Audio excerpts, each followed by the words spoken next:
Oui, bonjour mes amis, bonjour, ça va, vous allez bien? Voilà, aujourd'hui on va parler de l'immobilier.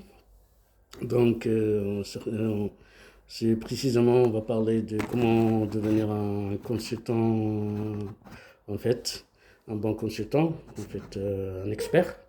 Donc, la première chose, c'est de connaître les quatre prospections.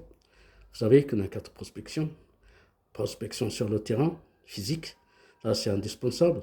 C'est un point obligé, c'est un passage obligé. Après, vous avez la piste téléphonique. Donc, vous allez sur comment dirais-je, sur le Bon Coin ou sur des endroits pour les particuliers. Comme ça, récupérez des numéros, vous appelez, voilà, vous essayez de négocier la prise du mandat. Après, vous avez la prospection relationnelle avec des prescripteurs, avec tout ce que vous connaissez, les collègues, la famille. Après, vous avez la dernière, c'est la prospection digitale, tout ce qui est les réseaux sociaux.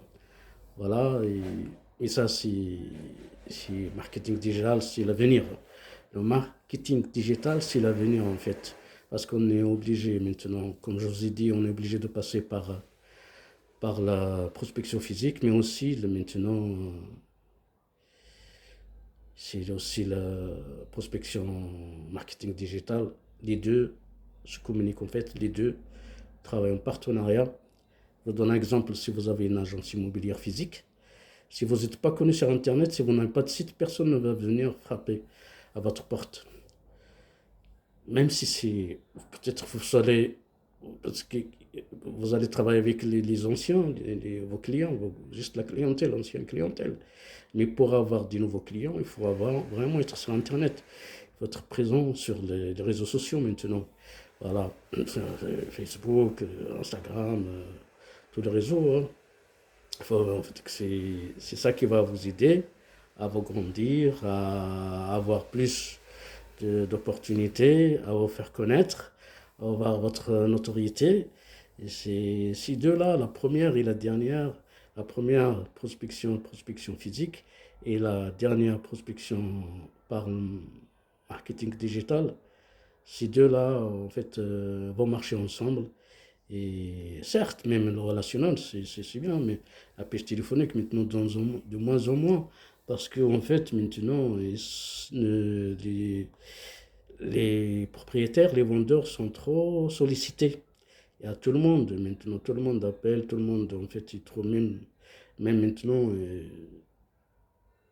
les vendeurs fuient les agents immobiliers. Parce qu'il y en a trop. Aujourd'hui, aujourd'hui, il y en a beaucoup sur le terrain, des consultants en immobilier. Mais il n'y en a pas beaucoup qui réussissent.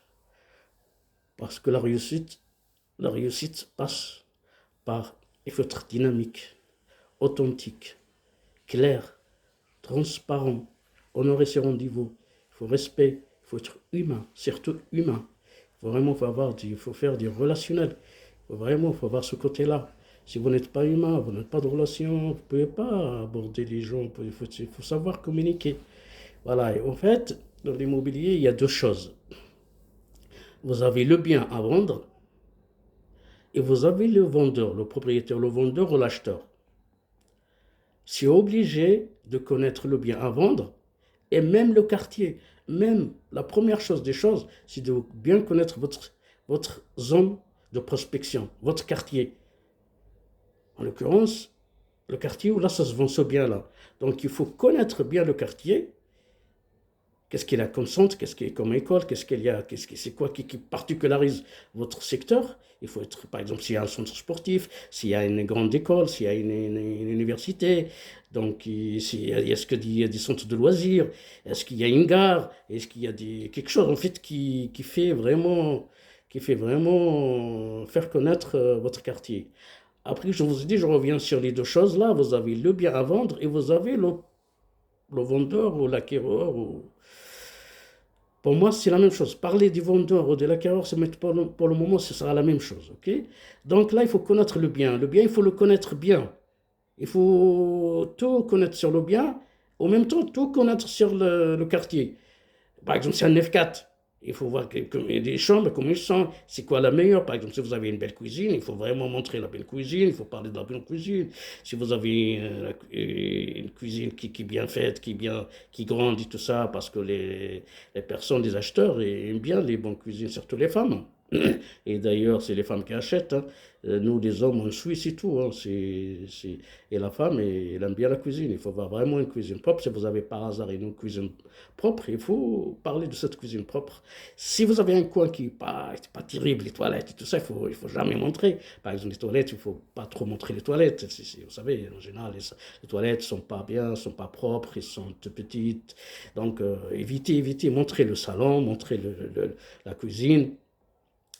Donc, il faut vraiment connaître. Après, je vous ai dit F4. Bah, regardez, c'est à quel étage. Combien il y en a de F4 qui sont vendus, combien il y en a sur en concurrence qui vont se vendre, combien qui ne sont pas vendus. Tout ça, les statistiques, tout ça, les données, tout ça, c'est avec l'intelligence artificielle. On revient toujours à l'intelligence artificielle, on revient toujours sur le réseau. Donc là, il faut connaître, il faut voir qu'est-ce qui est vendu, qu'est-ce qui n'est pas vendu, qu'est-ce qui est surtout demandé dans le quartier où vous êtes, dans le quartier où se trouve ce F4 là. Donc, une fois que vous connaissez toutes les caractéristiques, est-ce qu'il y a des DPE, est-ce que le DPE il est fait, est-ce qu'il y a l'installation électrique il est bien faite, tout ça il faut bien connaître, parce qu'en fait, connaître le bien, vous allez mieux le vendre, vous allez mieux et vous aurez des rapports bien avec le propriétaire ou l'acheteur. Après, il faut connaître l'acheteur ou le vendeur. Le vendeur, il faut connaître bien, il faut connaître ses craintes, qu'est-ce qu'elle a besoin, pourquoi elle achète, pourquoi il veut vendre, pourquoi est-ce qu'il va acheter par la suite, parce que la famille a grandi, est-ce que la famille a diminué, est-ce qu'il y a un divorce, il y a toujours quelque chose, quand on a envie de vendre, c'est ce que soit on va changer, et si on va changer d'appartement, c'est bien, parce qu'après, peut-être si vous avez des bonnes relations, peut-être il va vous appeler, il va faire appel à vous quand décidera de vendre ou de racheter l'autre bien.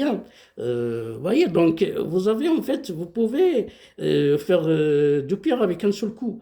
C'est que vous allez aider la personne à vendre son bien, et après, certainement, lui, derrière, il va acheter. Que ce soit un investisseur, que ce soit un particulier qui change de domicile, qui change de quartier, ou bien parce que sa famille, elle a grandi, ou bien il y a un divorce, il y a quelque chose comme ça.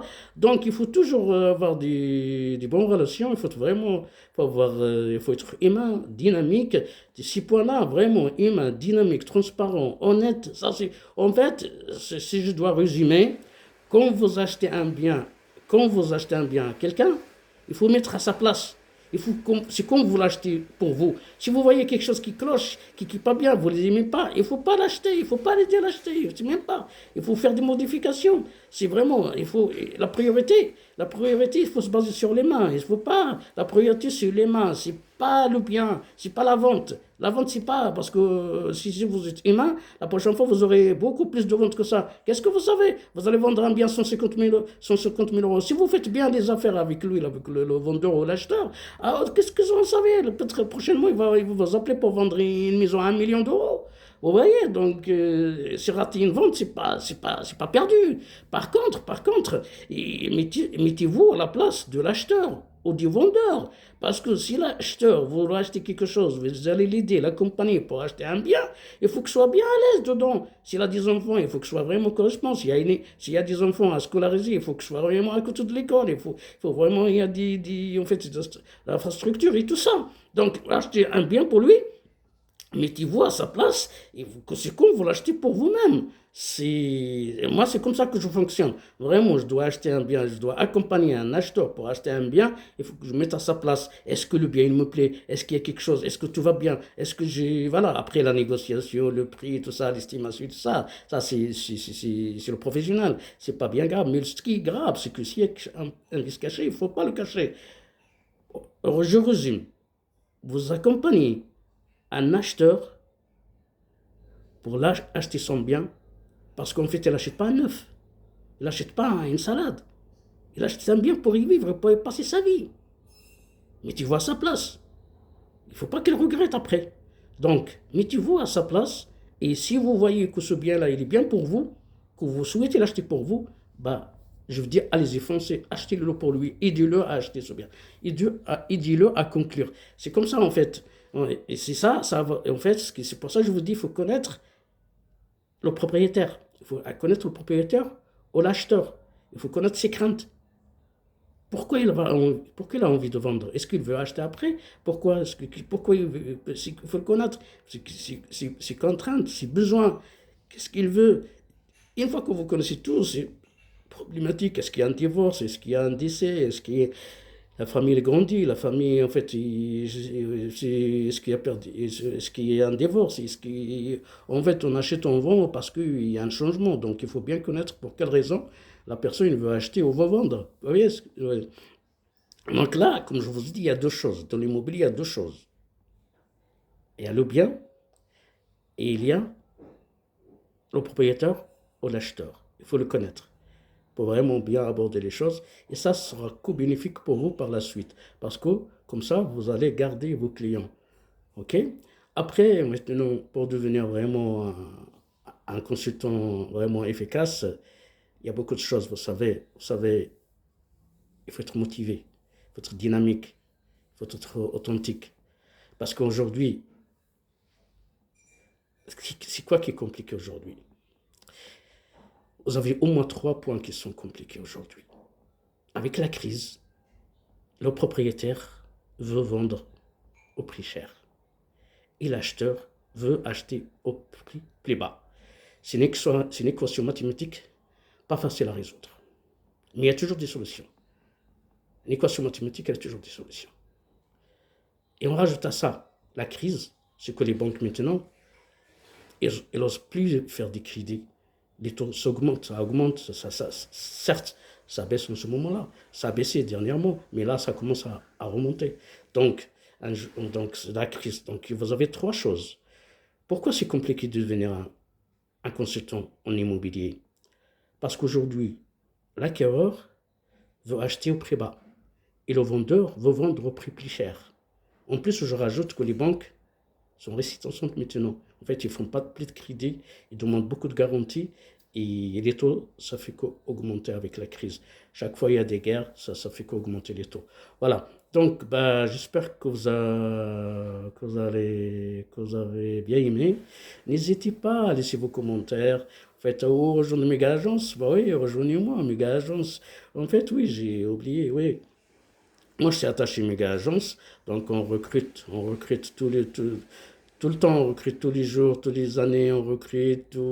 Moi, je suis là pour vous parrainer, donc je serai votre parrain, je cherche des filleuls, je vous accompagne de A à Z pour devenir un expert en immobilier. Je vous donne toutes mes astuces, je vous donne toutes mes connaissances, toutes mes astuces, je peux vous aider, je sais là où il faut acheter, là où il ne faut pas acheter, le moment où il faut acheter, le moment où il ne faut pas acheter. Donc, ne vous inquiétez pas, j'ai beaucoup de conseils à vous donner. Je ne peux pas, sur une vidéo, je ne peux pas te donner, mais par contre, n'hésitez pas à venir vers moi. Moi, je recrute, je cherche des filleuls, je peux vous accompagner pour devenir un expert en immobilier, surtout chez Méga Agence.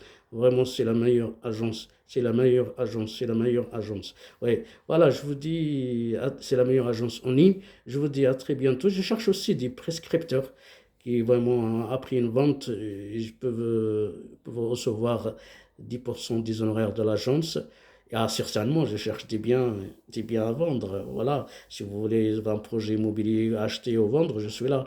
N'hésitez pas à me contacter, n'hésitez pas à liker sur votre chaîne, pour que ça, c'est grâce à vous qu'il va grandir. À très bientôt, au plaisir de vous voir, merci.